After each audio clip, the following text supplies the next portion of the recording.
حنفی، شافعی، مالکی، حنبلی جو ہوتے ہیں یہ کیا ہے، کیوں ہوتے ہیں؟ یہ چار امام مشہور ہیں پوری دنیا میں. انہوں نے حدیثوں کو آسان کر کے امت کو پیش کیا. قرآن کی آیتوں سے ڈائریکٹ مسئلہ نکالنا مشکل تھا، انہوں نے مسائل نکالے اور پوری ایک کتاب بنا کر کے دی. کیا یہ تمہارے لیے جن جن معاملات میں ضرورت ہو، نماز کے، روزے کے، زکوٰۃ کے، حج کے، زراعت کے، تجارت کے، معاملات کے، طلاق کے، خلا کے، نکاح کے، رضاعت کے، مصاہرت کے، ہر ایک کے مسائل قرآن سے اور حدیث سے انہوں نے نکالے. کون؟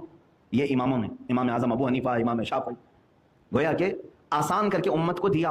اب امت کا یہ حق بنتا ہے کہ انہی اماموں کے ان نکالے ہوئے مسائل میں سے کسی ایک کو فالو کریں. اب میں ڈائریکٹ قرآن اٹھا کر کے آپ کے پاس دوں گا تو ترجمہ تفسیر تو دور کی بات ہے، دیکھ کر کے پڑھنا صحیح نہیں آتا تو اپنی زندگی کے مسائل اس سے کیسے نکالے گا؟ کیسے نکالے گا؟ تو آپ کو فالو کرنا پڑے گا کسی ایسے کو جو قرآن سمجھ چکا ہو یا حدیث رسول سمجھ چکا ہو اور اس سے اس نے مسئلہ نکال لیا ہو، آپ اسے فالو کریں. اسی کا نام تقلید ہے.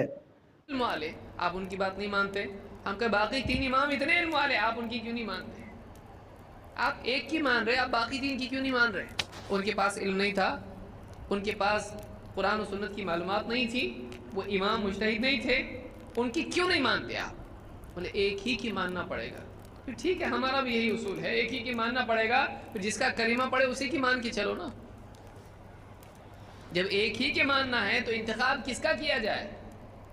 کیا بہتر کا انتخاب نہیں کیا جائے گا؟ کہ نہیں، جو نبی صلی اللہ علیہ وسلم کا علم ہے اس کے زیادہ جاننے والے کون تھے؟ امام تھے. تو پھر ٹھیک ہے، ان اماموں کے استاد ان سے زیادہ جانتے تھے یا شاگرد؟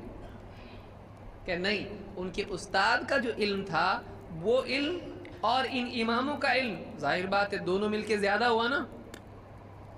استاد کا علم اور خود امام کا علم زیادہ ہوا. اگر ٹھیک ہے، پھر اس کی بجائے آپ ان کی شاگرد کی تکلیف کرو. ان کے پاس آپ بھی شاگرد کا علم، تو پھر آپ شاگرد کے پیچھے چلو.